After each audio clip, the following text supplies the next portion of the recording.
Ayan, so good morning po sa mga magigiting na estudyante ng Andrew Theological Seminary, Diploma in Christian Leadership. So, ang atin pong subject ngayon ay Personal Formation. Part 2 na po ito. Lesson number 1. Ang pag-usapan po natin ay stewardship. So, sa Tagalog ay pagkakatiwala. Katiwala. Po. Dito po tayo po muna ay manalangin. Brother Renzo, open us in prayer. Let us pray. Yes, Lord and Heavenly Father, Lord, thank you for this day, Lord God. Thank you for this new life, Lord God. Thank you for the bread of life, Jesus, Lord God. Salamat po, Lord God, sa buhay po na pinili po sa aming Panginoon. Ang salamat po, Lord God, sa pagili po sa aming mga buhay, Lord God. Sa iyo lamang po, Panginoon, may pinataas lahat, Panginoon, Lord God. I pray sa pag-aaral po namin yung umaga, Panginoon, open our eyes and understanding, Lord God. Mamaya po matutunan again, Lord God, sa iyong mga salita, Panginoon, tuturo po na sa amin po ni Bishop, Lord God. Lord, continue, Lord God, to unite us, Lord God, one accord, one spirit, Lord God, na bawat po makikinig po namin, Lord God, ito po, Lord, i-apply po namin sa mga buhay, Panginoon. Salamat po, Lord Jesus. Thank you for your love. Thank you for your goodness and your faithfulness to us, Lord God. Thank you for your loving kindness, Lord, sa mga po namin, Lord God. Lord, sa iyo pong papuri, sa iyo pong pasasalamat, Lord, sa iyo pong pagdadakila, pagluwalhati ng inyong pangalan, Panginoon. Lord, thank you, Jesus. There is no one like you, nothing compares to you, Lord Jesus Christ. Salamat po yung umaga, Lord God. Sa namin itong kawain, Panginoon. Salamat po. We give you praise, we give you honor, we give you glory, Lord God. You deserve to be praised, you deserve to be worshipped and honored in your name, Lord God. In Jesus' name we pray. Amen. Amen. Okay, stewardship. Sabi nga po, yung pangangasiwa ng atin po mga buhay, life management or personal formation for us to achieve our destiny, malaki pong factor yung tinatawag na stewardship, yung pangangasiwa. Ano po? Sabi po ng unang Korinto, Kapitulo 6, 11 hanggang talatang 20. We are the temple of God.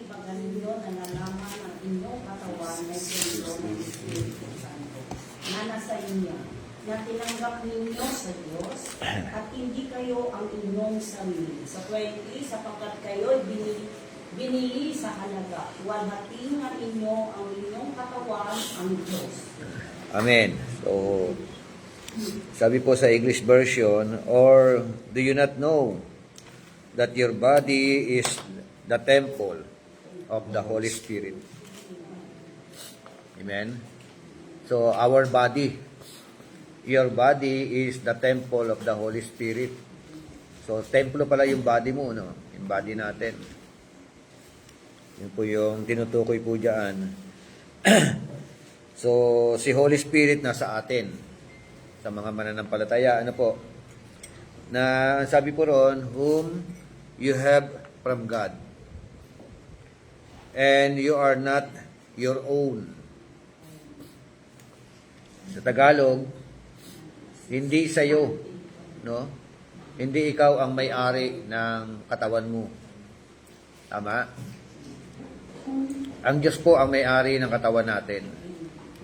Ang Diyos po ay ang may-ari ng templo na ito, no? Kaya nga, sabi roon, sumunod sa talatang 20, for you were bought at a price. Diba? Sabi mo, bayad ka na. Amen? Binayaran ka na. Yan ang mga katotohanan na yan. Oh. Dahil nga bayad ka na, may may-ari sa iyo, may nagmamay-ari sa atin. Morning po. Walang iba kundi ating Panginoon. Ano po? Kaya ang dapat po natin maging tugon, sabi diyan, therefore, glorify God in your body. Amen? Amen. That is our task. Your task. Glorify God in your body. In our body. Kaya, ang tanong, naluluwalhati ba ang ang Diyos sa buhay natin. Amen. Amen. Praise God. Ganun parang. Pag hindi naluluwalhati ang Diyos sa buhay po natin, baka hindi pa hinayaang siya ay manahan sa iyong puso o sa iyong buhay. At sabi, and in your spirit, which are God's. So yan po yung mga katotohanan. Kung alam na, kung ito malinaw po itong talata na to sa atin, no? Hindi na po tayo maghahari-harian sa katawan natin, ano? So mga common po sa tao, sila po yung naghari-harian sa kanilang sariling katawan. Ang kanilang sarili nila eh. Hindi nila alam, katiwala ka lang pala. No? Pinagkatiwala lang sa iyo ng Panginoon yung katawan na yan. Maraming mga katiwaldas. Inisira yung katawan, di ba? Ginawasak yung katawan. O nilalagyan ng mga kontaminadong mga bagay yung katawan. Diba? So, ngayon, what is stewardship? Ano raw po ang ibig sabihin ng stewardship or steward?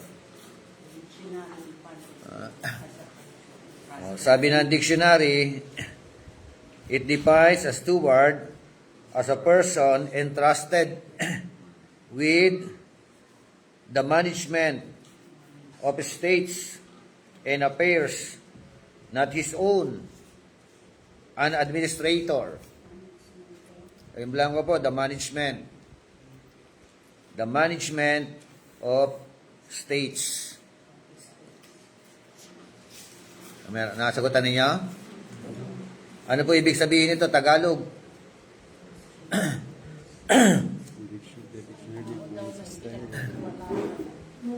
Oh, sige. Mamamahala ng isang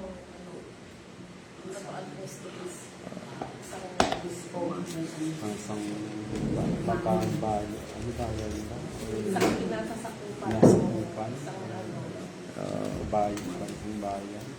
ay State hindi affairs. kanyang pagmamayari at Not his own. Ibig sabihin, ayon sa dictionary, no, ang pagbibigay ng kahulugan, yung salitang steward, ito raw po pagkakatiwala, no?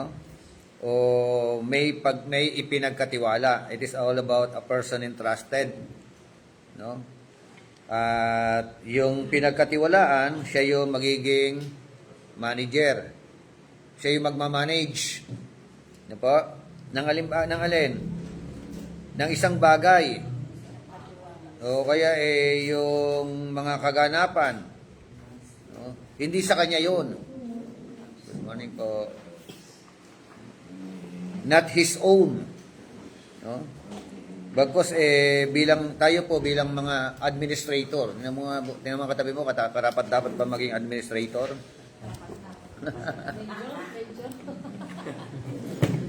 Kaya kita mo, administrator ka pala, hindi mo alam, wala kang alam-alam.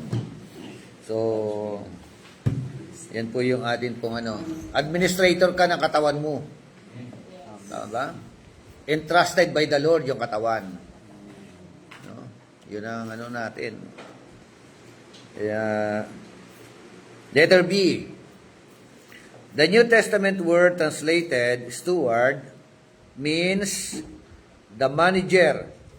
Kita mo, the manager. Kanina, administrator. Ngayon, manager na. Tumataas ang rango, The manager of a household or household affairs. Diba?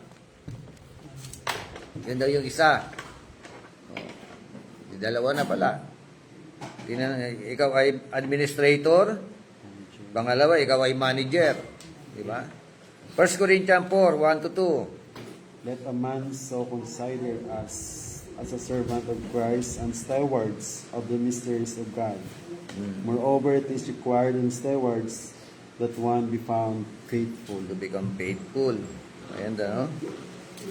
Sabi ron, let a man so consider us as servants of Christ and steward of the mysteries of God. merong ipinagkatiwala, no? Servant of Christ, ano pa? Stewards of the Steward. mysteries of God. Ng alin? Ng mga mystery. Ng hiwaga, no? Pinagkatiwala pa rin pala sa atin ng Panginoon, yung mga hiwaga na yan, ano?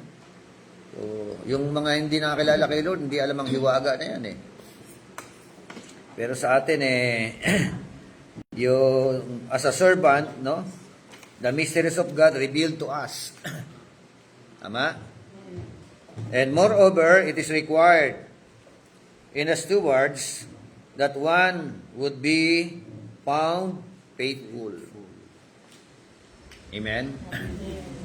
Matagpuan na ikaw ay tapat. No? Yung ganyan kahalaga yung pagiging faithful. Di ba? Ang sarap bigyan ng reward o award kapag ka-faithful. Di ba? Nakakatawa yung mga faithful. Pero pag hindi ka faithful, baliktad yun, unfaithful. Di ba? Pagka, yung mga unfaithful, kapag ka nandyan ang amo, tsaka pakitang gilas. Di ba? Pero kapag wala na yung amo, ano na, lakwatsa na rito, lakwatsa na doon. O ano na ang mga pinagagawa sa buhay nila. Di ba? Ganyan kahalaga, no? Number 1 po, imamanage natin alin? Anong imamanage natin? Anybody? Ha? Oh. Yung katawan natin, ano? Buhay natin. Kasi kung ito mismo hindi mo kaya yung ano, Yun. kamahal. Hindi mo kayang i-manage ang katawan mo, o sarili mo. Manage yung Yes. How can you become a manager? Diba? Noong mga resources ni Lord. Sarili mo nga, hindi mo kaya ayusin. Diba? Yan ang unang pinapamanage sa atin, yung katawan natin. So, pag sinabing katawan, included ang alin? Included ang kamay, included ang paa, ang tenga, ang ilong, ang bibig. No, lalo na yung bibig, ano? Yun ang pinakamahirap kontrolin. Yung dila. Parang apple na Mahirap kontrolin yan, yung dila na yan. Pinakamaliit na bagay isa sa maliit na bagay ng katawan natin, pero uncontrollable. Matured person lang nakaka-control dyan. Amen? Diba yung mga bata, grabe mga pagmura. So, kasama pala yun, ano? Kasi pag pinag-usapan ng katawan, kasama yan, eh. 1 Peter 4:10. Na ayon sa kaloob ng tinanggap ng bawat isa, ay paglingkod sa inyo rin na gaya ng mabubuting katiwala ng masaganang biyaya ng Diyos. Oh, ano pa raw ang mga pinagkatiwala ni Lord sa atin? Biyaya ng Diyos. Manifold grace of God, di ba? Pinagkatiwala sa atin ng Panginoon 'yan. Yung kanina, meron pa siya ipinagkatiwala sa 1 Corinthians 4:1 and 2. Ano pinagkatiwala? Aside from our body? Ano 'yon? Hiwaga, no? The mysteries of God. Yung mystery, ni-reveal ni Lord sa atin. Tama? O, yan po yung mga katiwala, aside from our body. And letter C, a steward is an individual who has been delegated authority by an owner to oversee, no, possessions, property, and household affairs. Ayan po. Ito po. Bigyan mo isang manual sa kanya.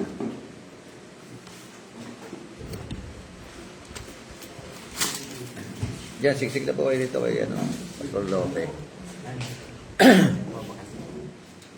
Okay, yung pong blanco, delegated authority. Yeah. Ang katiwala daw po, o ang pagkakatiwala, Pero po ay pagkakatiwala sa isang individual na tao na kung saan tayo po ay dinelegate, no? Delegated by the delegated authority. Delegate by the delegated authority. By an owner to oversee possessions. Amen? Overseer. Tama ba? Oh. Ano mang meron ka, yan ay pagkatiwala ng Panginoon yan. Ikaw ang mag-oversee dyan. May family ka, overseer ka dyan. Di ba? May church na pinangangasiwaan, overseer ka dyan. Di ba? O organization, everything, ano po, lahat yan pagkakatiwala ng ating Panginoon. So, sabi nga, you hear people say, I can do what I want. It's my life. I am not hurting anybody. Parang sa Tagalog maririnig mo raw po sa ibang mga tao, no? Gagawin ko ang dapat kong gawin o ang gusto kong gawin. Buhay ko to. Hindi mo buhay ito, no? Parang gano'n, no? Ang mahalaga, wala akong nasasaktang tao. I am not hurting anybody. It is my body. Oh, yan. Kala niya sa kanya yung katawan niya, no? It is my body. I can do what I like with it. Gagawin ko kung anong gusto kong gawin dito. Sabi niya, no?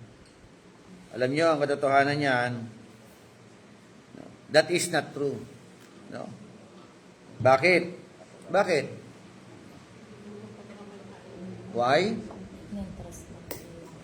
Because, yes, katiwala sa atin ang katawan natin Mananagot ka dyan. No? We are all belong to the Lord. Amen? Yan po yung practical and reality na yan. Gusto natin maintindihan yan. Kaya maganda itong usapan natin na to.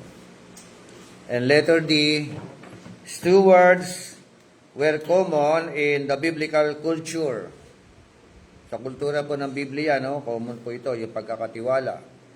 Most wealthy people and rulers had stewards to whom they entrusted the oversight of personnel and property. Very common pala sa kanila yan. Blanco po, oversight of personnel and property. Paki-Tagalog niyo po. Ano ibig sabihin ito? Letter D.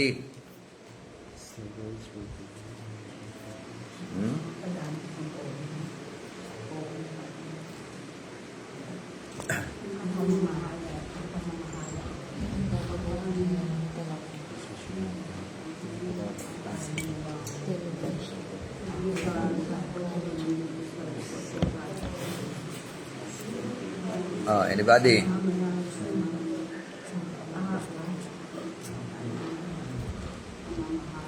So, dapat masanay na rin mag-Tagalog, English, Tagalog. Kung gusto niya, Tagalog, Englishin nyo. Explain. In your own explanation na lang. So, ano raw? Try nga. Mahala daw ay common sa biblical culture. Yung mga mayayaman na tao, mga Ito ba, Joy? leaders, ay meron silang mga pinahawakang na pinagkatiwala sa kanila. Para sila yung mga boss. Gusto na yata ng manual. Sila yung mga boss bishop Kaya na lang muna kayo dyan. tingin dun sa mga pinagkatiwala sa kanila mga tao nasasakitan. Yun daw, Yun daw mga taong mayayaman, no? Sa very common na marami silang mga alipin o katiwala. Pagkakatiwala, no? Yun ang kanilang most wealthy people, saka yung mga rulers, meron silang mga stewards or servants na kung saan meron silang mga in-entrust doon, no? They were entrusted Anong purpose to entrusted? Everything for them. Para may Ha? taga-oversee. To ano? Para may tagatingin. To oversee, to oversight. Mahala. Yun. Yan, mag-oversee, mag-oversight, yung mga ganun po, no? At yung ino-oversee mo, hindi sa iyo. Pag-aari ng amo mo. O, di ba? So, ganyan din tayo. Kahit ang church, hindi rin sa atin eh. Pag-aari ito ng Lord. Di ba? Kung ano man meron ka, hindi iyo yan. Pag-aari ng Panginoon yan. We are an overseer. Kaya kailangan matagpuan po tayo na tayo po ay faithful. Amen? Katulad po ni Abraham. Si Abraham, meron siyang Eliezer. Genesis 15:2. At sinabi ni Abraham, O Panginoon Diyos, anong ibigay mo sa akin? Kung ako'y nabubuhay na walang anak at mag-aari sa aking bahay, ay itong taga-Damasco si Eliezer. Eliezer, Ano sabi ni Abraham? Ano problema ni Abraham? What will you Wala siyang anak na tagapagmana ng lahat ng kanyang mga pinagpagalan. Mahirap yun, Wala magmamana ng mga pinagpagalan mo. Kaya sabi niya, dahil walang anak, Lord, paano naman itong buhay ko na ito? Pag namatay ako, ang magmamana ng aking mga ari-arian, yung aking servant, si Eliezer, yun ang, Eleazar. Pero sabi nga, he proved to be very faithful. Sir Emma, pahiram mo muna kayo share muna kayo ni Pastor Jackie yan, sa'yo. Share muna kayo ni Sister Flor. Para hindi ayan, para nag-order pa naman ako dalawa na, si Joy at saka si ayan. Okay. So sa Genesis chapter 24, verse 1 to 9, mahaba yun, Ito pong si Eliezer, o Eleazar, he proved to be very faithful. Very faithful. Yan, Napatunayan niya na siya po ay tapat. Amen? At alam niyo, kapag natuwa ang amo mo sa iyo, talagang i-bless ka ng amo mo. Diba? Ang ganyan po yan eh. Kaya pag natuwa ang Diyos sa atin, siya yung bossing natin. Amen? Pag natuwa ang Diyos, tiyak na ikaw ay pagpapalain. Amen po ba? Pangalawa, kaya biblical talaga ito, sa kultura nila. Si Elisha, meron siyang Gehazi. Sa 2 Kings chapter 4 verse 12. 2 Kings 4:12.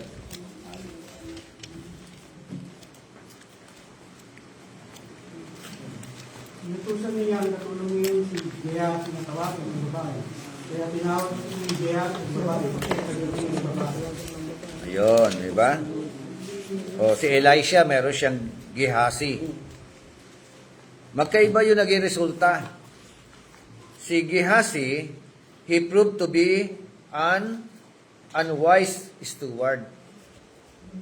Unwise steward. Ano? Bakit ba? Ano po? Unwise.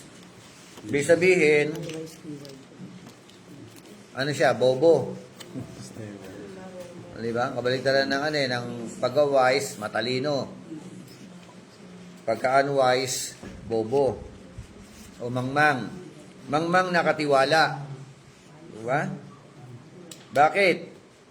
Sa 2 Kings chapter 5 verse 20 to 27, he acted in his own interest. Yan yun, no? So, gumalaw siya, di ba? Ayon sa kanyang sariling pananaw, diskarte, his own interest. At he abused yung tinatawag na his stewardship. inabuso niya yung pagkakatiwala sa kanya. Amen? So may mga ganun, ano? Kaya wag po natin abusuhin, ano, ang pagkakatiwala sa atin. Higit sa lahat ng pagkakatiwala ng Panginoon. Ganon din, no? Merong tinatawag na, kung merong Abraham and Eliezer, at meron ding Elisha and Gehazi. So, meron ding Elijah and Elisha, di ba? Na tinatawag na relationship. Dapat po maging faithful po tayo. Amen? Sa church, di ba? May mga katiwala tayo. May mga tinatawag na mentee o yung yung mga leadership circle mo. May inner circle. Di po ba? Kaya dapat masumpungan tayo na tayo po ay mga faithful sa atin pong sa pastor, di ba? Sa leader, sa senior pastor na nakatalaga diyan. Amen?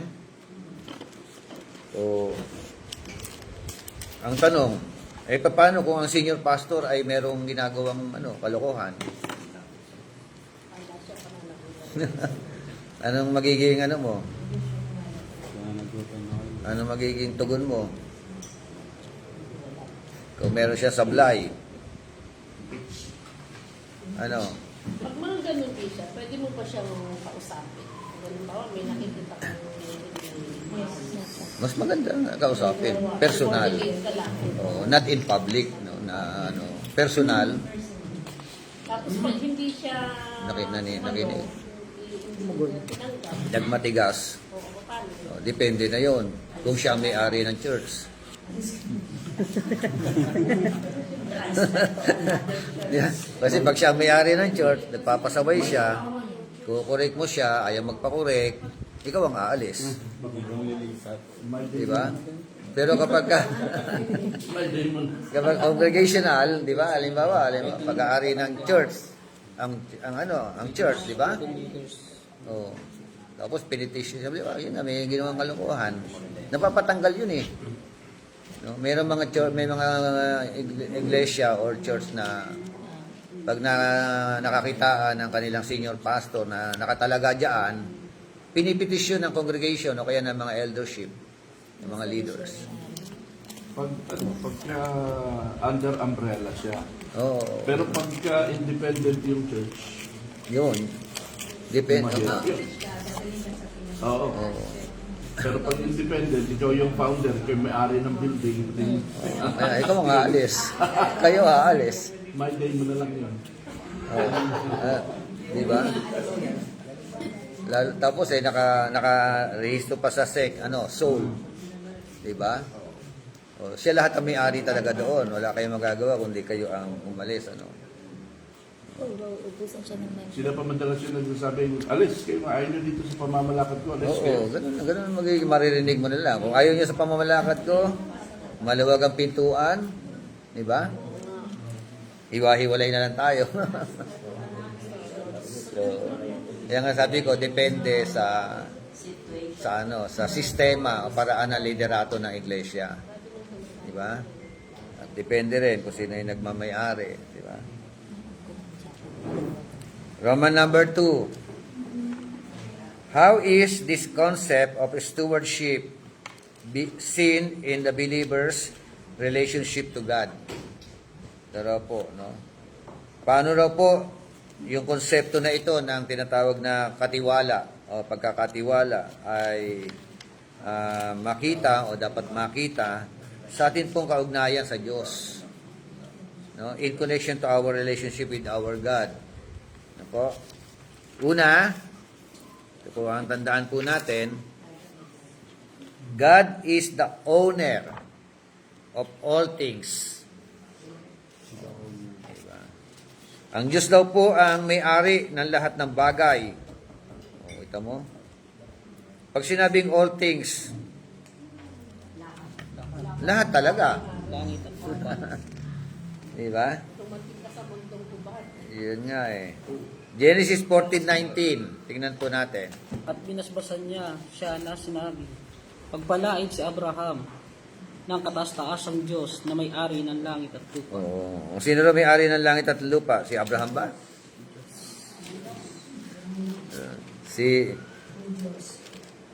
Ang may-ari ng langit ng langit at ng lupa, the possessor of heaven and earth, is all about the God of Abraham. No? Tinawag siyang God Most High. Oh. Sa Job 41:11,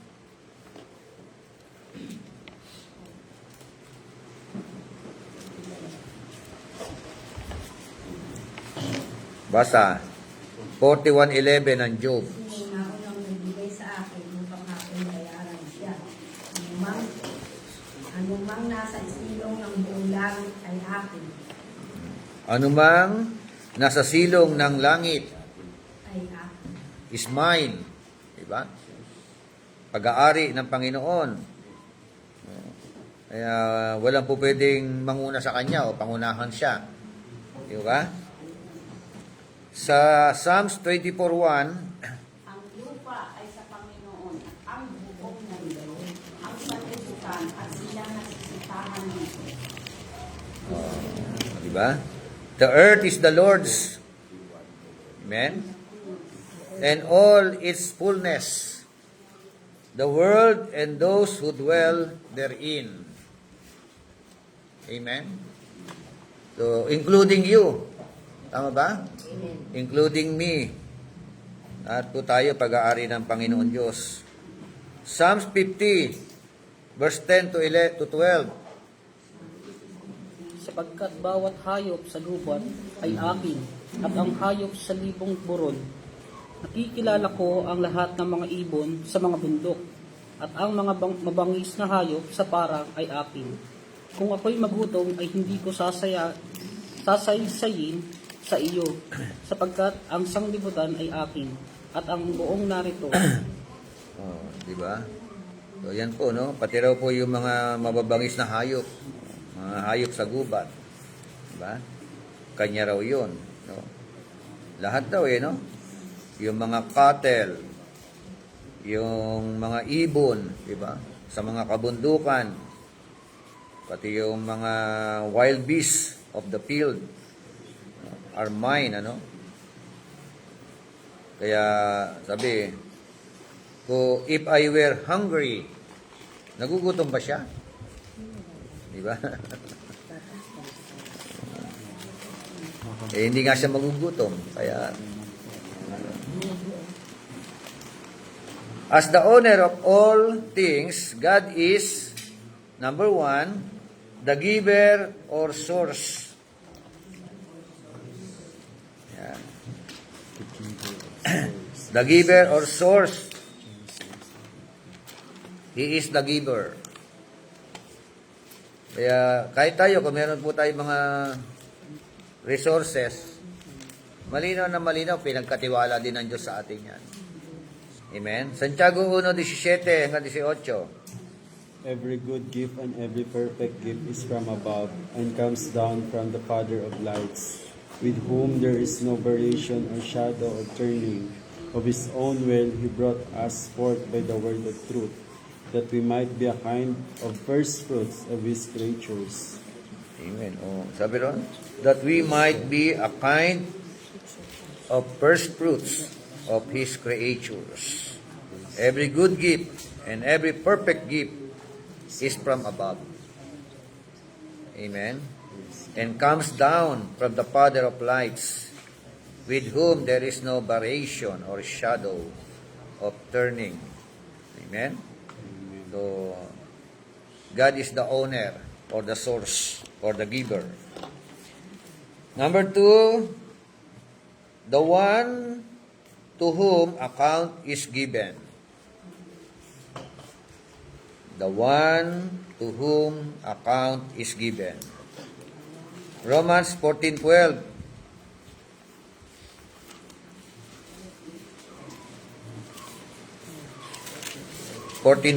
ng Romans. Kaya ang bawat isa sa atin ay magbibigay sulit sa Diyos. Yun, di ba? We are all accountable. Amen? So then, each of us shall give account of himself to God. Personal na yung buhay mo, no? Yung katawan natin. Yung mysteries ng God na pinag-usapan natin kanina. Everything that we have. Number 3, the stewards or the rewarder or the rewarder or the one who pays the accounts. Siya yung rewarder. Diba? Pag nagsulit ka, nagbigay sulit, siya yung magbibigay ng reward. Diba? Or gantimpala. Hebrew 11:6. But without faith it is impossible to please Him. For he who comes to the God must believe that He is, and that He is a rewarder of those who diligently seek Him. He is the rewarder. No? To whom? To those who diligently seek Him. Amen? So, siyempre, ang makakaranas ng gantimpala, yung tinatawag na may pananampalataya. No? For without faith, it is impossible to please God. Amen? Because of faith, lalapit po tayo sa Kanya. Diba? And letter B, the believer is a steward. May blanco ba? Yun po yung konteksto ng Mateo 25 verse 14 to 30, Luke 19:11 to 26. So, as a steward, the believer is, number 1, the receiver.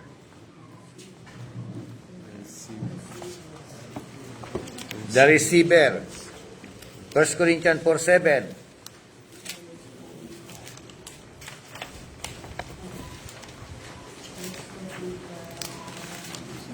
Basa.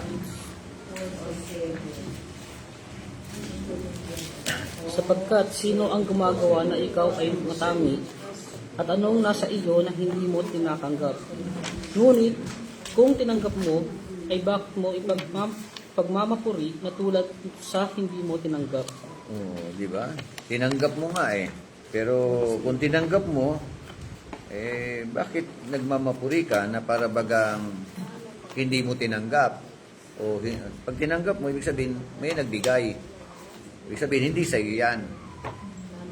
Kaso, inaangkin mo na. Yung pag-aangkin ng isang bagay na hindi iyo, pagmamapuri yun, pagyayabang yun. Boastful yun, di ba? At makita natin sa 25 verse 14 to 30, nakita natin yung parable diyan, di ba?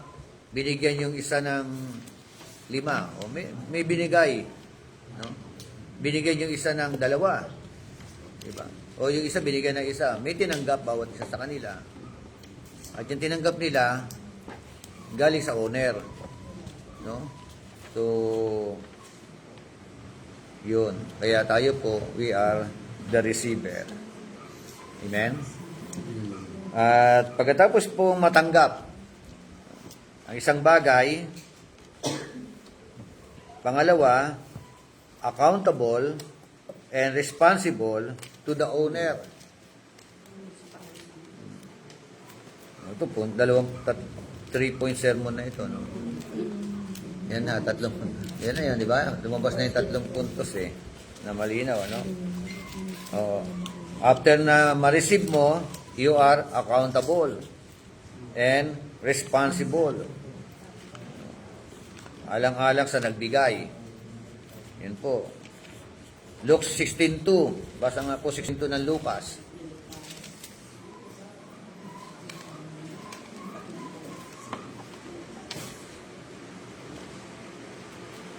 Ang tinawag niya siya at sa kanya ay sinabi, ano ito na nababalitaan ko tungkol sa iyo? Pagbigay sulit ka ng magiging katiwala, sapagkat hindi ka na maaaring maging katiwala pa. Oh, diba? Ano itong mga pinagagawa mo? Parang gano'n, no? Kaya, ano naging conclusion sa kanya?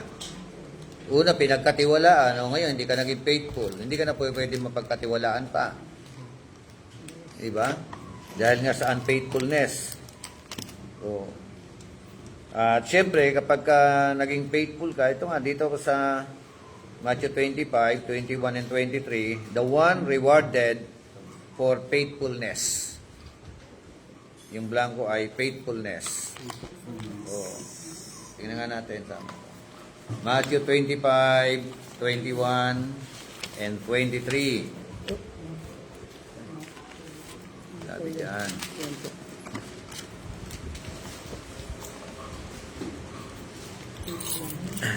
Yes, Lord. Yes, Lord.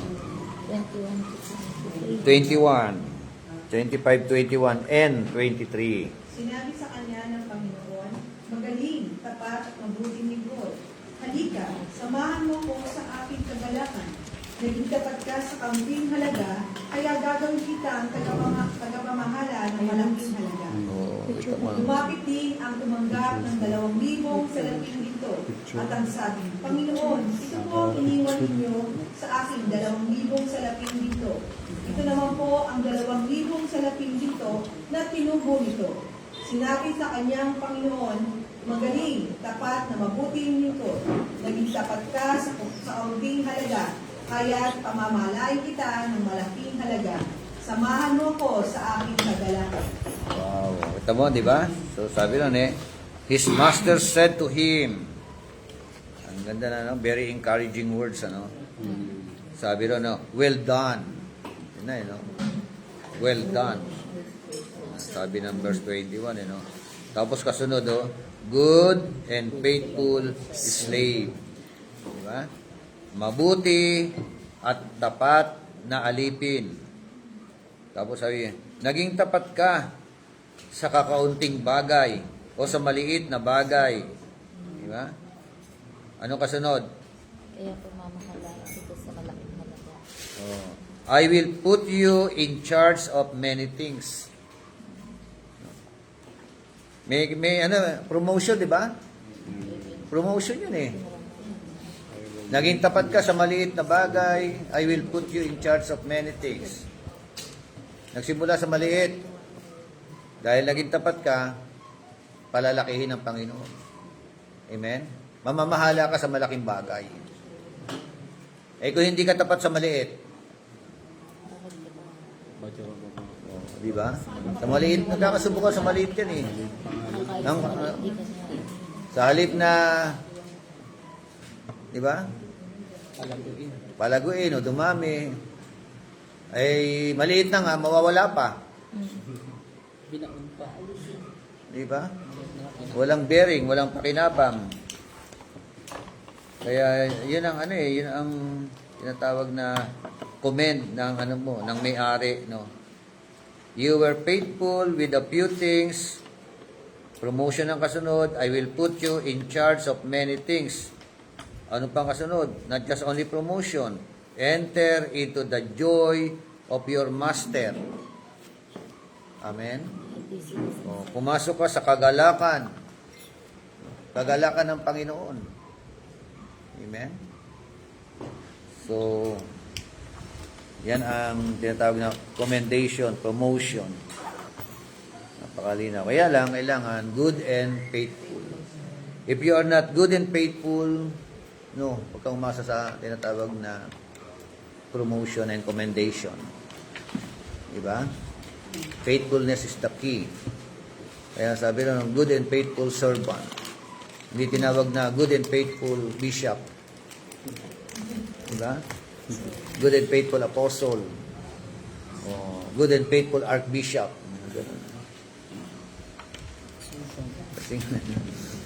Good and faithful servant.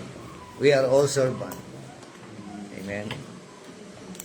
So, yan po yung mga magagandang mga katotohanan na yan. Tatlong bagay yun, ano? Pangatlo, Roman number 3, what are the different realms in which stewardship is to be recognized and practiced? Yung iba-iba pong larangan, o iba-ibang mundo ng tinatawag na ini-apply yung stewardship. Diba? O pinapractice yung stewardship. Una, stewardship involves, first of all, and most importantly, a giving of one's life back to God. Yun. Giving of one's life back to God. Ito lang. Naibigay na ba ninyo yung buhay ninyo sa Panginoon? Di ba? So, pag binigay mo kasi ang buhay mo kay Lord, ibig sabihin, hinayaan mo na siya na yung magmaniobra ng buhay mo. Tama? Siya na yung mag-control ng buhay mo, hindi na ikaw may control niyan. Amen? So, Romans 12:1. Hindi ba ninyo alam na ang inyong katawan ay templo ng Espiritu Santo na nasa inyo at pinagkaloob ng Diyos sa inyo? Hindi ninyo pag-aari ang inyong katawan sapagkat binili na kayo sa isang halaga, kaya't gamitin ninyo ang inyong katawan upang maparangalan ng Diyos. Amen. So, sa 12:1, sabi ron, I beseech you therefore, brethren, by the mercies of God, that you present your bodies a living sacrifice. Bakit hindi sinabing body? Bakit sinabing present your bodies? Lahat. Diba? Buong sangkap ng iyong katawan. Diba? Huwag kang mamimili. Kaya sabi ko sa inyo, lahat, mata, tenga, bibig, ilong. Diba? Every parts of our body. Ano po? Sa kanila, sa lumang tipan, ang iniaalay lang yung taba. Nabangos sa yung taba, ano? Pagka sinunog yung taba. So, ayan po, no? This is your reasonable service.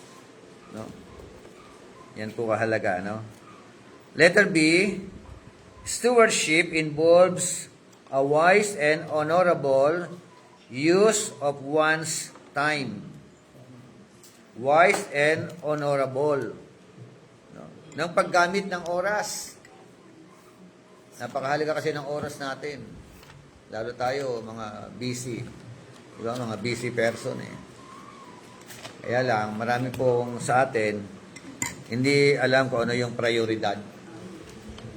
Kasi kailangan mo malaman ang prioridad. Diba? Prioritize your priority. Minsan nagagawa po natin yung hindi po natin dapat i-priority. Okay, napapriority natin yung hindi dapat i-priority. Amen? So, awit, 9, talatang 10, hanggang talatang 12, basa. Buhay namin umaabot sa 70 taong sigat. Minsan na may 80 kami malakas. Ngunit buong buhay namin ay puno ng busat hirap. Pumapanaw pagkatapos dito sa sangmaliwanag. Ang tindik ng iyong galit, sino kaya ang tatarok? Sino kaya ang susukat iyong nabubungang takot? 12. Well, dahil itong buhay namin may lilang na panahon, itanim sa isip namin upang kami ay dumunong. Yun. Teach us to make the most of our time so that we may grow in wisdom. Amen? So, ganyan po kahalaga yung proper use ng oras. Walang dapat na maaksaya. Sa Proverbs 24, verse 30 to 34, na ang sabi po diyan, I went by the field of the lazy man. 24:30 to 34, nagpunta raw siya sa bukid ng taong tamad. Di ba? At sabi ron, and by the vineyard of the man devoid of understanding. Yung kulang ng kaalaman. And there it was. Ano meron doon? All overgrown with thorns. Ano lang po? Ano meron daw sa field ng taong tamad? Ayun. Maraming mga siit, maraming mga tinik, di ba? And its surface was covered with nettles. Oh. Its stone walls was broken down. Tamad talaga, no? May pag-aari ka na, tamad ka pa, no? Pag-aari niya yun, ano? Pero, ano? Dugyot, kumbaga sa ano, di ba? When I saw it, I considered it well. I looked on it and received instruction. May aral din, ano? Ano po yung instruction na natanggap niya? A little sleep, a little slumber, a little folding of the hands to rest, so shall your poverty come like a prowler, and your need like an armed man. Ano yung aral? May aral din pala, no? Konting tulog, konting pahinga. At least hindi pagod. Konting tangkat. Di ba? Pero, obserbahan mo yung paligid ng bahay, dugyot. Di ba? Yung church, di ba? Marumi, di ba? Yung sabihin, pangit. Yun ang aral na iniiwan nila. Kaya, anong moral lesson? Gagayahin mo? Di ba? Huwag mo gagayahin. Gayahin ang dapat gayahin. Di ba? Iwaksi ang dapat iwaksi. Huwag tutularan yung hindi dapat tularan. Di ba? Lahat yan may lesson naman talaga iniiwan. Ano? And letter C, stewardship involves a wise investment of cultivation of individual talents and abilities. Oh. Blanco po, talents and abilities. Oh. Ang pamamahala, ito raw po ay kinapapalooban ng tinatawag na wise investment. Matalinong pag-iimpok, pag-i-invest. At kaakibat po nito yung paglilinang, yung cultivation. Diba? Meron bang talent na na nadidevelop? Diba? Oo. Nakukultivate? Practice makes perfect. Merong talent di mo alam eh. Diba? Pero kapag kayan ay yun nga, na-cultivate, na-practice, gumaganda, di ba? Nung una, tumakanta ka, parang medyo pangit-pangit pa o sintonado pa ng konti, di ba? Pero nilakasan mo lang loob mo. Na-develop, di ba? Oh. Ngayon din, sa preaching, pag-aawit, pag-gigitara, di ba? Minsan nga, di ba sabi ko nga sa inyo, minsan nga, may nag-aral pa, piano lesson. Hindi naman pinractice. Di ba? Hindi naman kinultivate. Oh. Ibig sabihin, theory lang. Di ba? Minsan nga, mas magaling pa yung hindi nag-aral, pero pinapractice. Tama ba? Mas lalo na kung naaral ka pa, praktisado ka pa. Kasi alam mo yung mga bagay na yun. Ang dami mga ganyan, practice. Huwag po tayo maging kampante. Sa lahat ng larangan, pag-awit, pagtuturo, di ba? Pangangaral. Yan, ganyan kalawak yung pinag-usapan po natin. And letter D, stewardship involves a proper understanding and use of one's possessions. Proper understanding daw po. At paggamit ng kung anong meron ka. Possessions.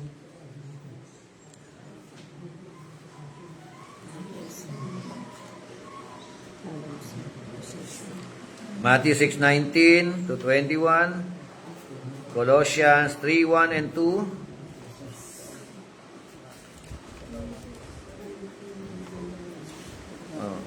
Sabi po dito, do not lay up for yourselves treasures on earth, where moth or rust destroy, and where thieves break in and steal.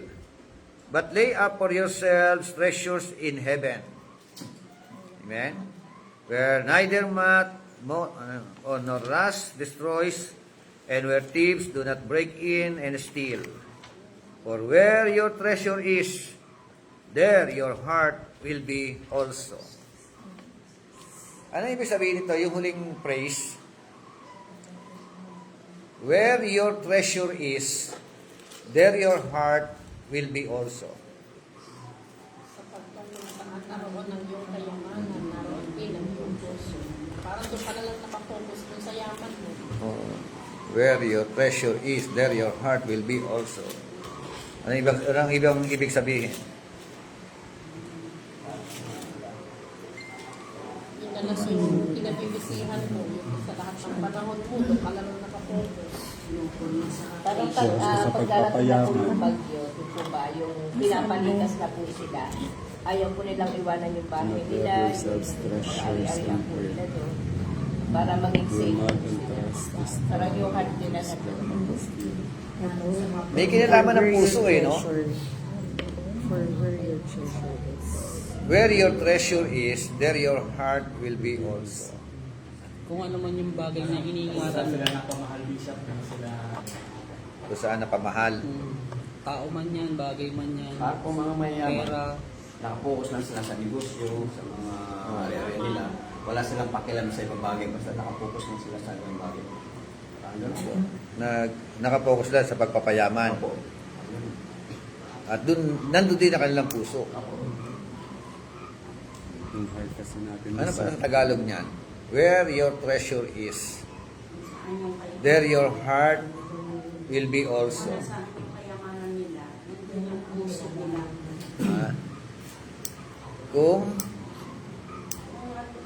Kung nasaan ang kanyang kayamanan, nandiyan ang puso niya.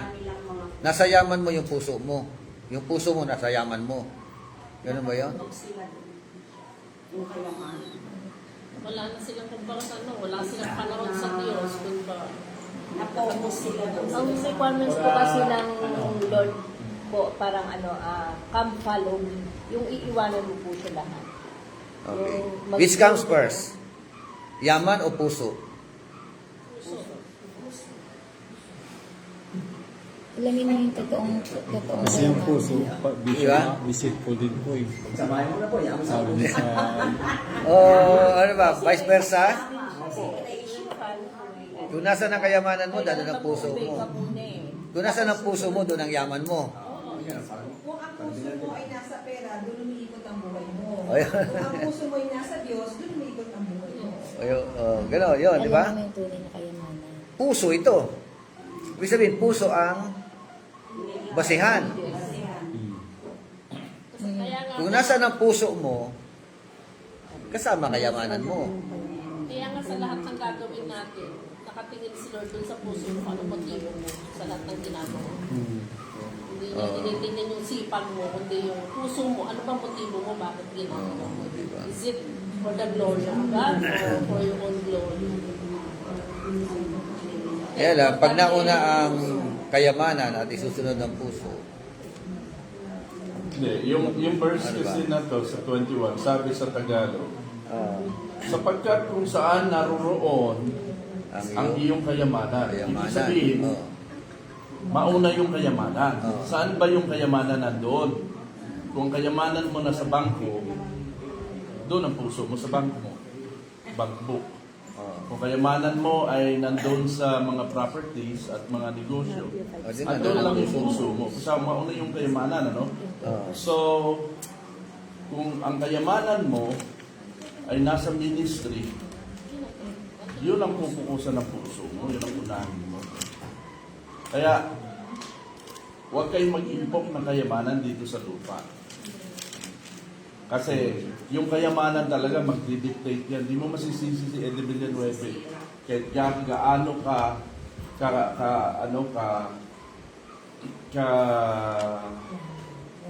kalalim At laki ng pananampalataya ng isang Kristiyano, pagkayamanan na ang naging usapin.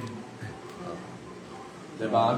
Kung ang kayamanan para sa iyo na hindi ka mabubuhay pag wala siya, pag tao ang kayamanan mo, yung iniibig mo, magpapakamatay ako talaga pagka nawala ako. Yung mga tipong gano'n, nandun yung kayamanan mo sa tao. So kung saan nandoon yung tuturing mong yaman, nandoon talaga Nandun ang puso mo. Hindi lang baguhin nun. Kaya nga ito ay palagay ko, verse 2 ng mga walang pera. Verse ng mga mayayaman. Kasi wala man akong pera, wala man akong ano, pero andyan si Lord. Kaya nga, kung ating titignan yung mga previous na talata, yun nga sabi roon, Ang hawakan na lang talaga ng walang yaman yan. do not store up for yourself treasures here on earth. Ibig sabihin, meron dalawang storing up eh. Merong pag-iimpok, nag-iimpok para sa sarili lang. At meron naman, sabi yung kasunod ng talata, but lay up for yourselves treasures in heaven. Pumasok yung huling pangungusap na yun. So parang yung treasure na yan nagdi-dictate ng direksyon kung saan buhay mo, ng puso pupunta yung puso mo.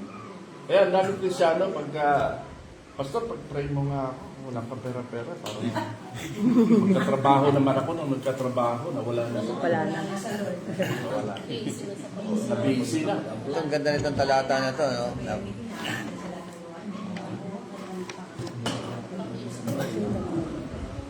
So hindi pinagbabawal yung mag-impok, Oo.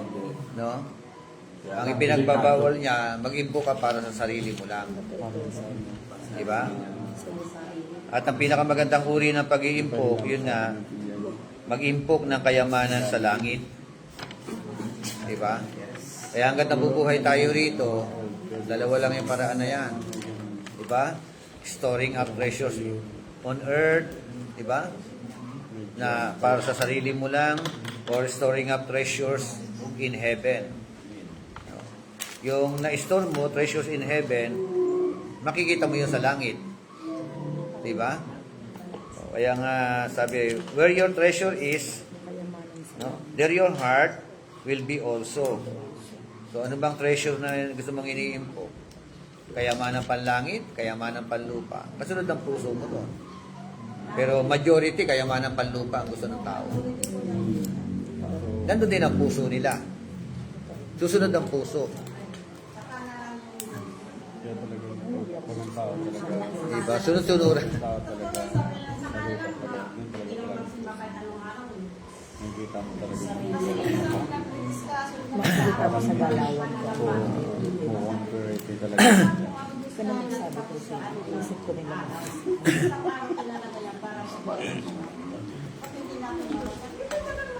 Kung linggo mo, yung alam ko, hindi mamasok ka, kung gagawin mo, magpakasaya ka rin. Kunti lang yung buhay mo. Sabi ko, magpakasaya ka, hindi mo alam kung bukas mamamatay ka. Kaya na-distract ka. Ano yung kasaya mo sa kamatayan? Kaya, ikaw sabi sa akin, ikaw, lagi ka na, lalagpas ka na sa langit. So, pwede lumagpas. Yun nga. Basta lang Hindi naman sa lalagpas sa langit. Sinishare ko lang yung nararanasan ko. Kasi ako, hindi ko alam sa kaligayahan, walang kapararakang kaligayahan. Nung nag-outing ko sila ako ng birthday. Pupunta sila ng birthday, magpunta ng Bulacan yung ilog. Maraming alak, kasi sumama na ako minsan. Maraming alak. Sabi ko, ano ba yan? Puro alak. Di, sabi nga sa akin, TJ, kaya hindi ako sumasama mag-outing ng mga BSW na kami-kami lang. Kasi, pati ano ka, hindi yung matitisod yung Tolerate, parang tinasunod. Hindi nga daw ako. Kaya sabi ko, hindi na lang ako. Kasi nandiyan ako sa pati. Pag nag-inuman sila, dyan lang kayo dito ako nagbabasa. Ito ulo ba? Ng cellphone, naglalaro. Kasi nga, hindi na talaga tayo nung pamagyan backslide ako. Hindi ako uminom ng alak. So, pag ako inom ng alak. Okay. Tapos sabi talaga KD. Hindi na sa kamay si Pastor kasi KD dyan. Colossians chapter 3, verse 1 to 4. Sabi po roon, if then you were raised with Christ, kung kayo raw po ay mga nabuhay na maguli kasama ang Panginoon Jesucristo, so seek those things which are above. Diba? O, saliksikin nyo, hanapin ninyo, o iprioridad ninyo ang mga bagay sa itaas. Tama? Where Christ is. Tapos, sitting at the right hand of God, set your mind on things above, not on things on the earth. Amen? O, sabi nyo, set your mind on things above, not on things on the earth. For you died, and your life is hidden with Christ in God. When Christ, who is our life appears, then you also will appear with Him in glory. So nagbago, no? Yung dapat yung pananaw natin. Kung ikaw ay totoo o tunay na nabuhay, no, kasama ang ating Panginoon Jesucristo, nabubuhay ang kasama ang Panginoon, hanapin ninyo yung mga bagay na panlangit. Unahin ninyo yung mga bagay na panlangit. Kaya ito ginagawa natin. Paghahanap ng mga bagay ng panlangit. Kasi doon tayo papupunta. Doon tayo patungo. So, set your mind on things above. Ibig sabihin, italaga mo yung isip mo doon sa kabilang buhay. Amen? Not on things on the earth. Hindi yung mga bagay dito sa mundo na ito. Amen? And letter E, stewardship involves a careful and purposeful use of all finances. Finances. 2 Corinthians 9:6-8.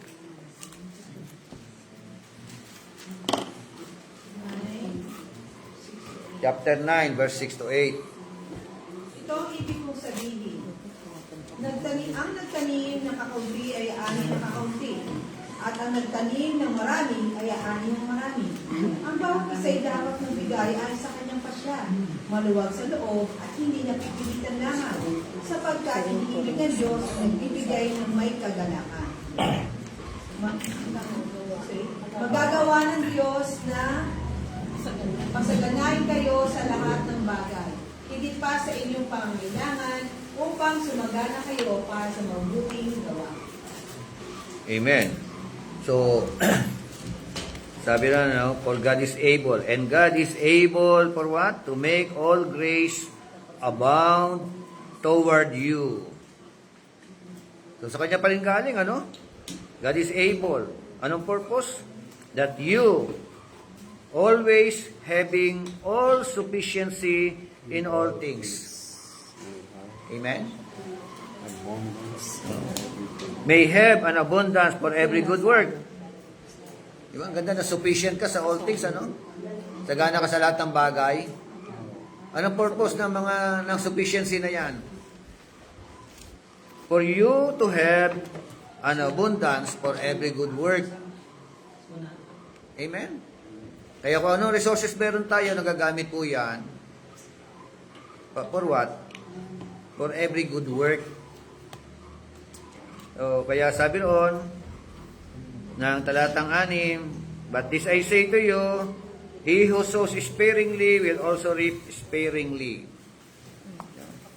Yung ano na, magtanim na, yung naghahasik ng konti ang aanihin. Pwede ba ang konti inihasik mo, maraming aanihin? Ibig sabihin, depende sa hasik at depende rin sa buto ng inihasik. Tama? Yung nang-aanihin mo. Sabi ng malinaw na sinasabi diyan. And he who sows bountifully will also reap bountifully. Diba? Ang nag-ahasik ng sagana, aani ng sagana. Diba? Eh gusto natin umani ng sagana, naghahasik tayo ng konti. Hindi ganoon hindi ganoon ang ratio no, yung pamamaraan. Kung gusto mong umani ng sagana, maghasik ka ng sagana. Tama? So, verse 7, so let each one give as he purposes in his heart. Sa Tagalog, ibig sabihin, kung ganon, magbigay ka ayon sa ipinasya ng iyong puso.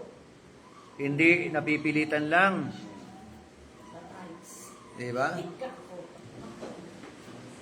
Ang issue po rito, giving. At ang issue ay sacrificial giving. Hindi po ito connected sa tithes. Huwag natin gagamitin ito sa tithes. No? Kasi ang context niya, merong tinatawag na ambagan. Di ba? May pangangailangan ng kabilang iglesia. Tutulungan nila. Sacrificial giving pala ang ibig sabihin niyan dyan. Di ba? Ang problema, maraming mga Kristiyano, bugbog ito Gamit na gamit ito sa pag-i-exhort ng tithes. Di ba? Kaya ginamit nila yung verse 7. Maraming mga Kristiyano, verse 7. So, sabi raw ng talata, paborito ng mga ayaw mag-tithes. So, let each one give as he purposes in his heart. Magbigay ayon sa ipinasya ng kanyang puso, hindi napipilitan lang. So, di ba? Kumita ako ng 100,000. Ang ipinasya ng puso ko, 500. Ba pa, no? Kasi pag nagbigay 1,000, hindi purposes ng heart.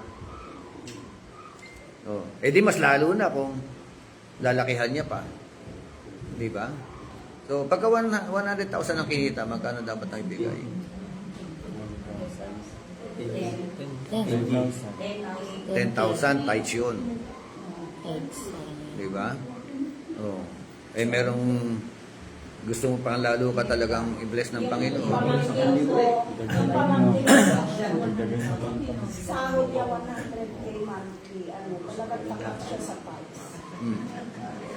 So, 10K, binibigay mo ng so pag 100,000, ang mo, 10,000. Yun ang tithes noon. Di ba? Ngayon, kung talagang ikaw ay generous, you can make it 20%. Tithes na lang. Sacrificial giving na lang yung iba. Or another giving. Basta mula sa puso. Diba? Pagka yung tithes, kailangan ba yung purposes in his heart?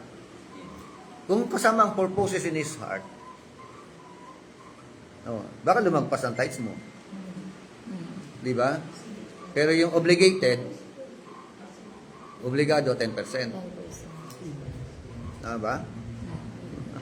Kasi sabi nga, di ba kapag mahal mo yung ginagawa mo, ibibigay mo yung best mo. Kaya nga, tingnan natin. Kasi kung tinitingnan natin, ikaw, hindi mo pag-aari sarili mo. Kung meron kang resources, hindi mo rin pag-aari yan. Pinagkatiwala pa rin ng Panginoon sa iyo yan. Di ba? O may natanggap kang malaking pera, hindi sa iyo yan. Pinagkatiwala pa rin sa iyo ng Panginoon yan. Dahil nga faithful ka, tapat ka sa Panginoon, mapagpasalamat ka sa Kanya, walang dahilan para hindi mo ibigay yung nararapat para sa Kanya o para sa gawain ng Panginoon. Amen? So, ang maganda dyan ang sabi nga dyan ng Kanyang mga salita ito, that you always having all sufficiency in all things. Yung sufficient ka in all things, may have an abundance for every good work. Amen? Sumasagana ka.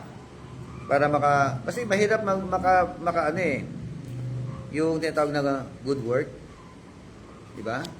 Kung wala kang pera, kung wala kang resources, ano itutulong mo? How can you give if you don't have? Di ba? Hingi ka muna ng resources kay Lord.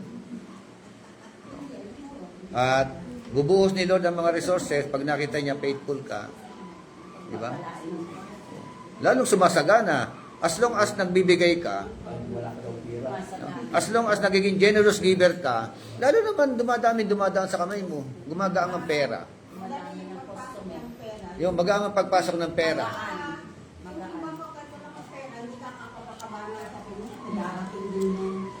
Oo. Madaling pumasok ang pera. Yun. Pag makunat, Kay Bombay ka. Mahirap yun. Hindi ko nilisip din ako. pag makunat, ang kunat din ng pagpasok ng pera. Di ba? Yan lang eh. At saka ito ay paraan ng pag-iimpok. Ano pinag-usapan natin? Di ba paraan ng pag-iimpok yan? Treasures here on earth. In heaven pala. As long as you are here on earth, nag-iimpok ka na ng kayamanan panlangit. No, di ba sabi nga ng kasabihan eh, your resources, no, if you die, you cannot take it with you. Di ba? Katulad yung mayaman, si Lazaro. Oh, kung kailan namatay, gustong pahayuin si Lazaro sa kanyang mga mahal sa buhay. Patay na eh. Diba? You cannot take it with you, but you can send it on ahead. Diba? Kung pwede mo na palang magamit ngayon, no? At later on, pagdating mo sa kabilang buhay, meron niyang gantimpala na nakalaan. Amen? O, pwede mo ipadala ngayon through LBC. No? Your resources. Pag pinag-usapan po ang resources, not just only money. Lahat tayo may resources tayo. Hindi pwedeng wala. Your talent, your time, your money, your effort.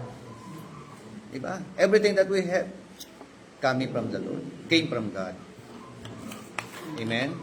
Because everything that we have came from God, walang dahilan para maging kunachi tayo. Di ba? Di ba? Dapat generous, no? Generous giver. Sa kanya nga galing eh. Di ba? Dahil sa kanya galing, pinagkatiwala sa iyo, nagagamit for His glory, for His name's sake, natuwa siya, sasagana. Magaang ang pera, magaang ang daloy ng biyaya. Tama? Tuloy natin. Kapag dating bishop ng nangailangan pa, yung mga tinulungan ko na naman nag-invest sa kanila. Pag hindi mo inaasahan, sila yung nagtutulungan. So, Yes. ano talaga kung ano yung tinanim mo siya yung aanin mo. Oo. Nagtanim ka ng galit, galit ang aanihin mo. Tanim ka Diba? ng damot, wala Oo. kang maasahan. Totoo yun. Yun, magtanim ka ng kadamutan. Nung ikaw naghirap, walang tutulong sa'yo.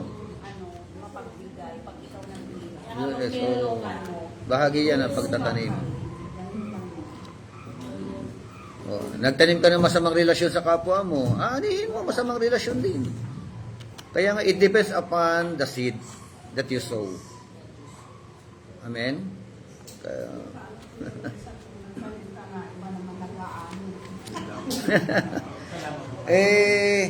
totoo yun. Totoo yun, Sister Flor. Magtanim ka ngayon ng mangga. Diba? Next generation. Mag-harvest. Oo. Mamamatay ka na't lahat. Iba na yung po pwedeng umani noon. Pero at least nagtanim Ang maganda, di ba? Tanim ka, nag-iwan ka. Nag-iwan ka ng blessing.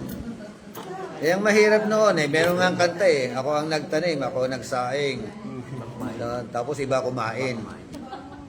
Usong-uso sa bagong silang dati yun eh. Di ba? Eh, bumili ng bigas, nagsaing. Naiwan sandali. Binuhat ng kapitbahay na wala yung pati kaldero. Okay lang, Bishop, at least nakatulong ka po. Ang problema, pati kaldero, sana sinandok na lang lahat eh. Pati kaldero. Ay. Hindi naman nakiisa ang pagpino. Uso yan, sa bago silang lahat eh. Di ba? Hinana ka ba ng kanin?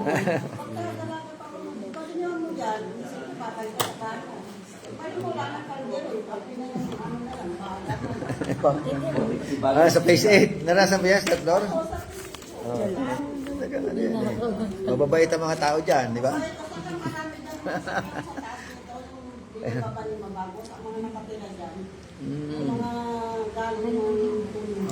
Yeah, ganun na. Buti na lang kanin yung Okay. Roman number 4. What is a definition of Christian stewardship? Yan. Yung pagbibigay ng kahulugan, yung tinatawag na Kristiyanong pamamahala. Stewardship is the practice of systematic and proportionate giving of time, systematic and proportionate. Blanco po. And proportionate. Proportion. Kaya nga pag nagbigay, dapat in proportion. Pag kumita ka ng malaki, dapat malaki bigay. Di ba? Mahirap eh. Not proportion eh. Kumita ng malaki, liit ng bigay. Di ba? So, ulitin ko, blanco, systematic and proportionate. Giving of time. Giving of abilities and giving of material possessions based on the conviction that these are a trust from God. Trust from God to be used in His service for the benefit of His kingdom. Trust. Pagtitiwala sa Panginoon. Diba? Ano ibig sabihin Tagalog nito? Ang pamamahalang Kristiyano raw, ano? Ito raw po ay pinapractice sa paraang may sistema. At saka yung, ano proportion sa Tagalog? Proportionate? Balansyado. No? Na paggamit ng oras, paggamit ng kakayanan, paggamit ng mga material na pinagkatiwala sa atin ng Panginoon, ayon sa conviction ng alin? Gagawin mo ito sa lubusang pagkakatiwala sa Diyos. No? Na ito'y gagamitin sa paglilingkod sa Kanya. No? Para sa kaharian ng ating Panginoon. Amen? Kaya meron, ang Pantas, meron din kaming kingdom builder. Sino yung mga kingdom builder? Mga pastor, mga missionary, mga man of God. At meron ding kingdom provider. O, di ba? Ang mga kingdom provider, ito naman yung mga binigyan ng Panginoon Diyos ng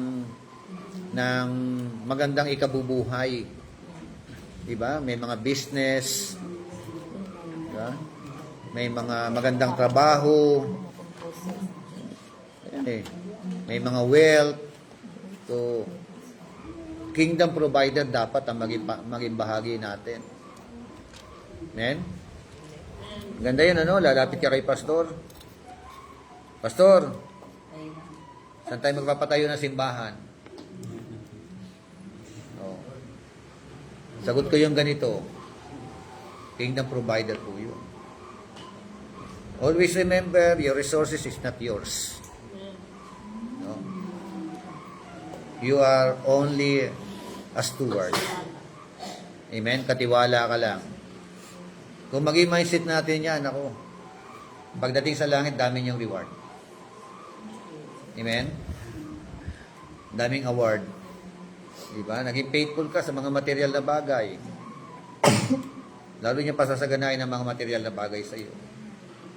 Naging faithful ka sa talent na binigay sa iyo. Di ba? Dati sinto-sinto ka.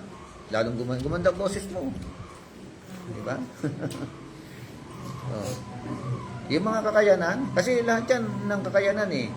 Computer, di ba? Lalo ngayon, kailangan natin na magaling sa computer, di ba? Dahil computer world tayo. Computer system na. Okay, it is a divine and human partnership with God. Di ba? A senior pastor or partner. Divine and human partnership. Amen? Di ba? Kaya ang Diyos po, hindi makikipag-partner. Una sa tamad. Pangalawa sa mga makukunat.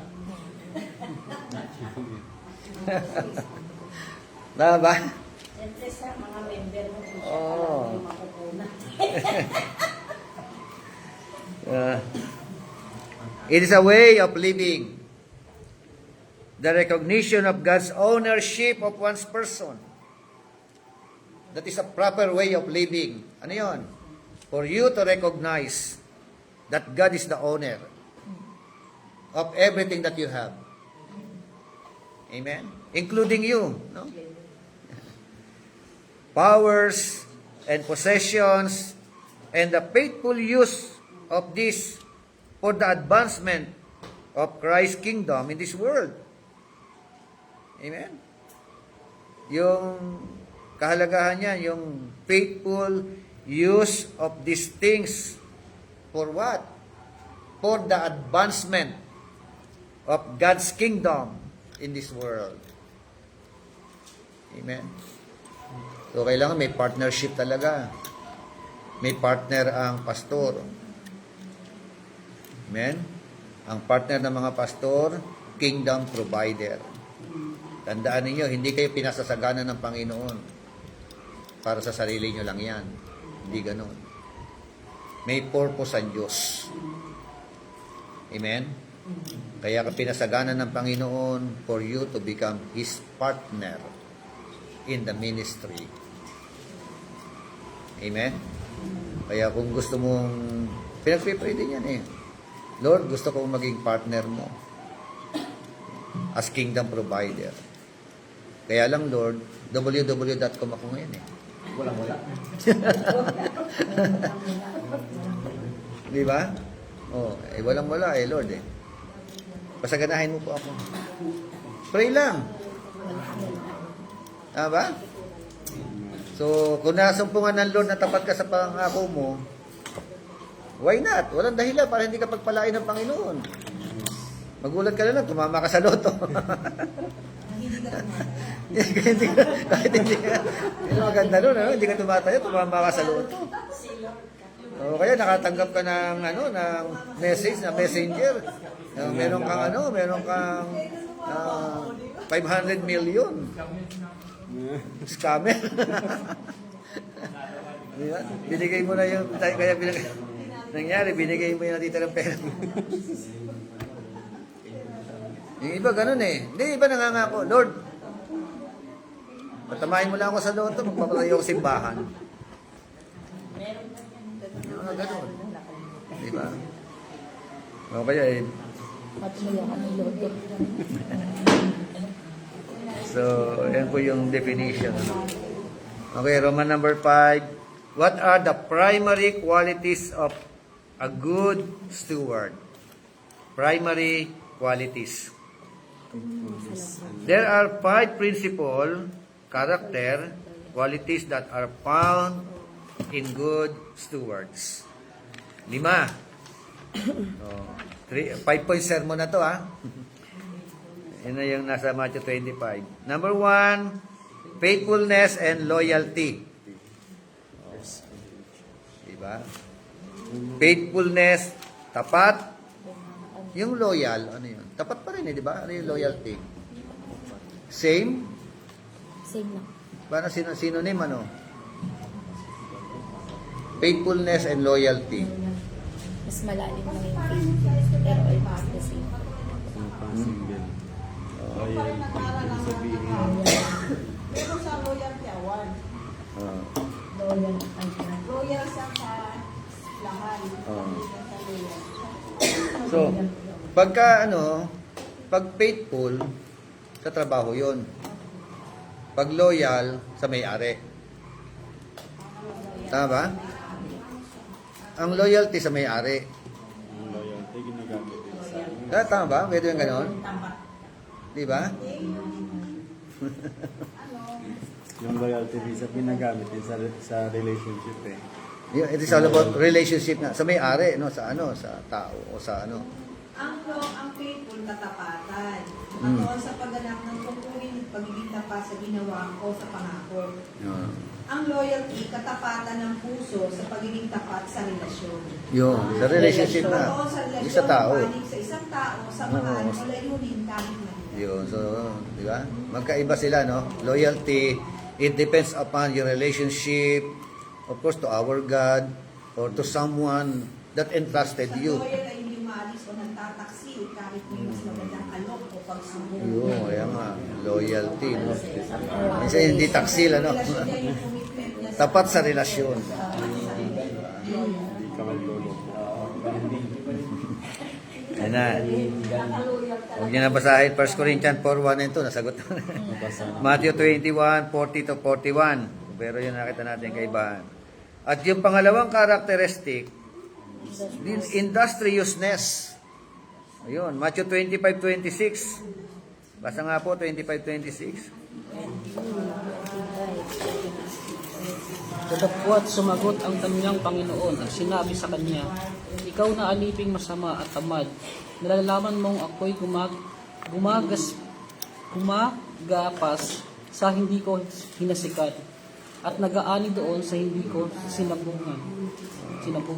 Oh, so, but his master answered and said to him, you wicked, lazy slave, masama at saka tamad, You knew that I reap where I did not sow and gather where I scattered no seed.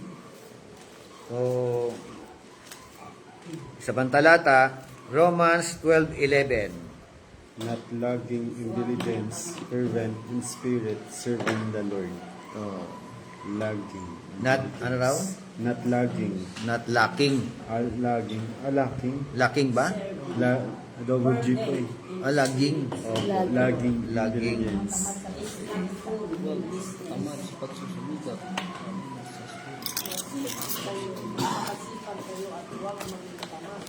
Oo. Kaya laban ng ayaw ng Diyos ang tamad. No? Sabi ng 12:11, yun nga, not lagging behind in diligence, fervent in spirit, serving the Lord. Amen. So, tingnan nyo, no? May mga Kristiyano ba na tamad? Yan, di ba? Yan ang tanongin, no?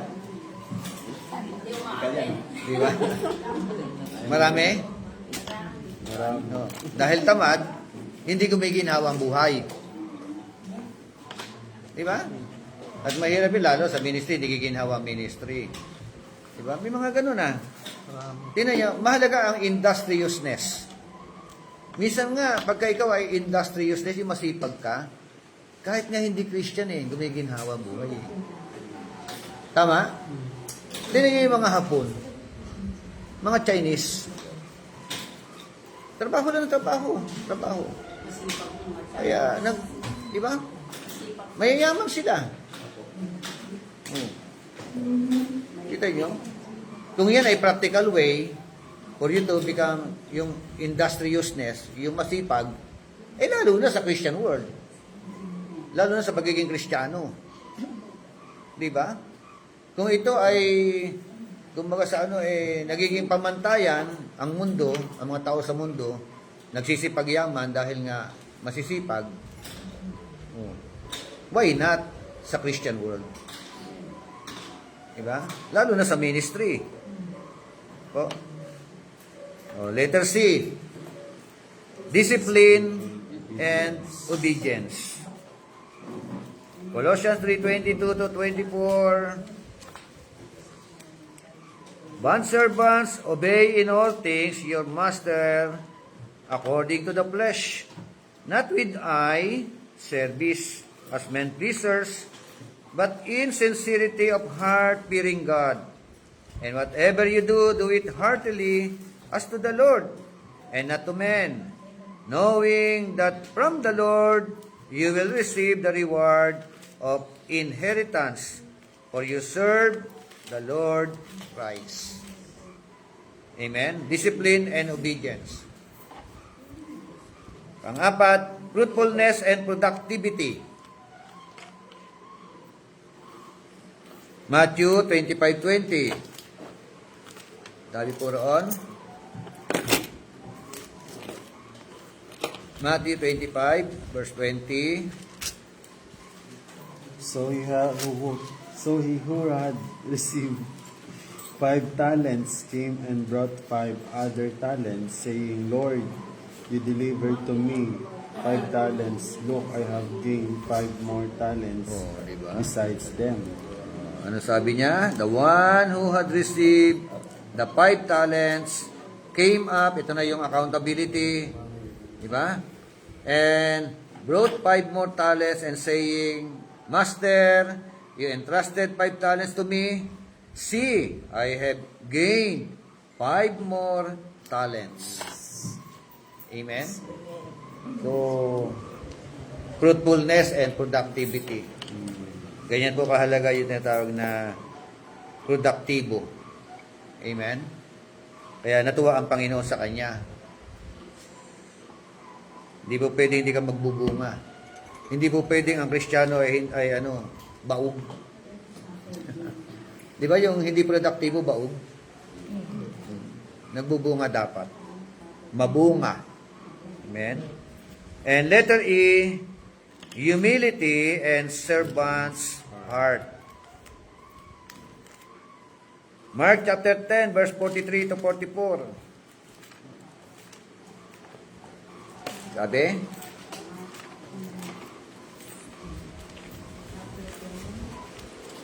Verse 43 to 44.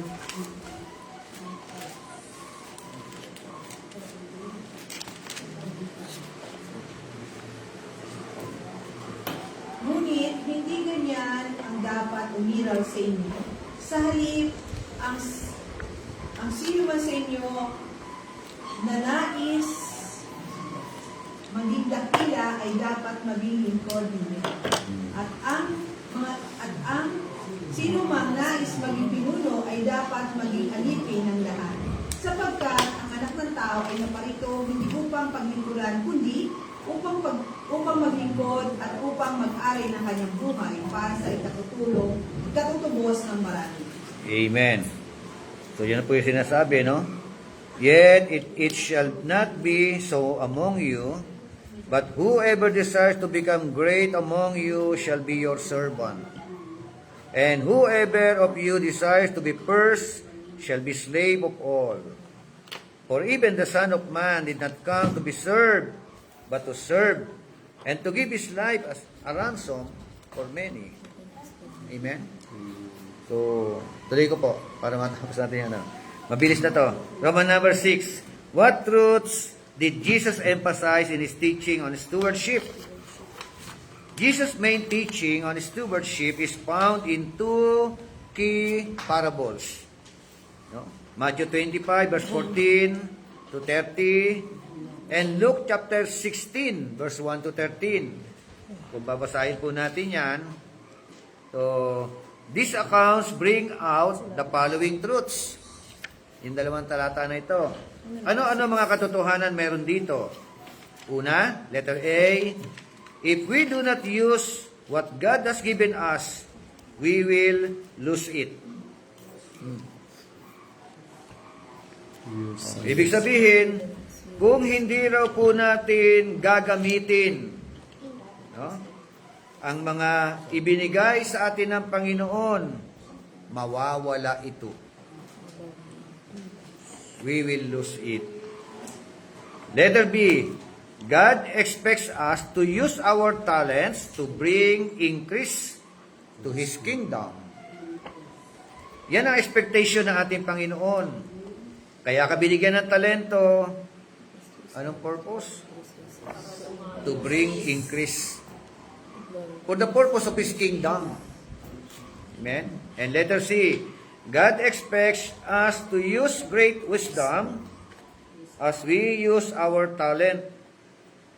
Umaasa raw po ang Panginoon na gagamitin daw po natin yung kaalaman na meron tayo, no, para gamitin natin ang talento na bigay ng Panginoon sa atin. No. And letter D, we are responsible to become all that God has made it possible for us to become in Christ. No. Responsable raw po tayo for what? No? Para maganap, iba? Kung ano yung mga posible na po pwede nating gampanan o mangyari sa atin pong buhay, no? Sa pamamagitan po natin Panginoon Jesucristo. And letter E, even though God does not appear to be giving direct oversight to what we are doing, there will be a day of reckoning or a day of accountability. Meron pong panahon ng tinatawag na accountability. Kaya lahat tayo magbibigay ng sulit. Amen? Lahat ng resources na meron tayo, ipagbibigay sulit natin yan. Letter F, the industrious will be rewarded by the Lord. Amen? Yung mga masisipag, kaya nga dahil masipag, nagiging productive. Industrious, yung blanco. And letter G, the wicked and slothful will be judged by the Lord. Yung masama at saka tamad, hahatulan ng Panginoon. Nag-iisa na nga lang yung nasa kanya, di ba? Tamad pa. What happened sa nag-iisa? Kinuha. Ibinigay doon sa merong 10, di ba? Sa mas marami. And letter H, faithfulness over natural material things will qualify us for true spiritual riches. Yung pagiging tapat daw sa natural, yung pagiging tapat sa mga material na bagay na meron tayo. No? Pag naging tapat ka dyan, qualified ka, no? Para pagkatiwalaan ng alin? Ng mga spiritual na kayamanan. Amen. Pero pag hindi ka naging tapat dyan sa mga material na bagay, maliit na bagay, hindi ka karapat-tapat. At hindi ka pagkakatiwalaan ng Panginoon sa mga spiritual na bagay. Amen. And Roman number 7, what kinds of questions should believers ask themselves in this area of stewardship? Ito po yung tanong. Personal po ito. Tanungin niyo yung sarili ninyo. Unang tanong sa inyo mga sarili. Do I daily acknowledge that all I have belongs to God? Yes or no? No? Pangalawa, do I seek God's approval above man's approval in the lifestyle that I lead? Hinahanap mo ba yung kalooban ng Diyos? No? Higit sa kalooban ng tao. No? Kung anong lifestyle na meron ka. Pangatlo, do I use my time, my talents, abilities, and finances in a way that would bring glory to God? Ginagamit mo ba ang panahon mo, talento mo, kakayanan mo, financial mo, kung papaano na magbibigay ng kaluwalhatian sa Panginoon? Yes or no? Ano, half yes? Yes.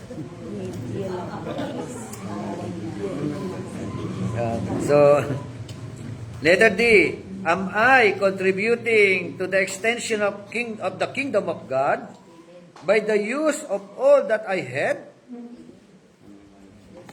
Diba? O, dapat yes, ano? O, ikaw ba ay nakakapag-contribute para mag-extend ang kingdom ng Lord? Kung anong meron ka. No? Talento, resources, buhay. Diba? And letter E, am I managing the affairs of my life in such a way that it will be easy for God to say to me, well done, you good and faithful servant. Inaalagaan mo ba yung mga affairs mo, buhay mo, no? Na kung saan, pagharap mo sa Panginoon, ano kaya, no? Ay kung ngayon tayo haharap kay Lord. Di ba? Pagharap mo kaya kay Lord, sasabihin kaya ni Lord sa'yo? Masusupong ka faithful? Di ba? Good? Servant? Oh, good, pwede ba good lang? Tapos hindi faithful? Well done. Tapos maririnig mo yung commendation, ano? Well done. Tapos good and faithful servant. Pag hindi, ang sasabihin sa iyo, you're done. Huwag lang gan. You're done. Ayun nga, no? Dalawa lang yun, eh. Pag hindi ka faithful, tsaka hindi ka, di ba? Hindi ka well done. Oh, tama yun, baka mamaya marinig mo, you're gone.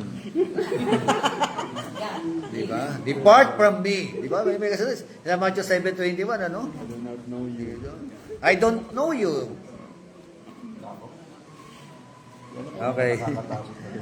In conclusion, Christian stewardship describes the position and responsibility of the Christian to manage or administer a steward for God, the things that God has committed to him in his life.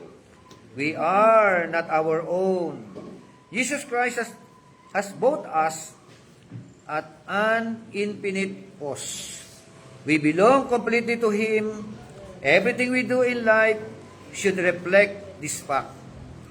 Every person is endowed with a free will and can choose to return to God that which belongs to him, or he can withhold from him that which is rightfully his. Let us prove to be good stewards of the manifold grace of God. Oh, yung mga tao raw po, no? Yun nga, binigyan ng laya. Tama ba? May free will na mamili. No? Ano ba? Ibabalik mo ba kay Lord? O sasarilin mo? Di ba? Di tayo pinipilit, no? Ano, dapat ko sapilitan lang to, no? Kaya dalawa lang yan, withholding or sharing. No? Pero ang plano ng Diyos talaga, ano man meron tayo, dapat ito po ay magamit for the glory of God. Amen? So, that's all. Thank you po for your time. Ikaw. Salamat po sa mga nasa online. Palagi po tayo lahat ni Lord.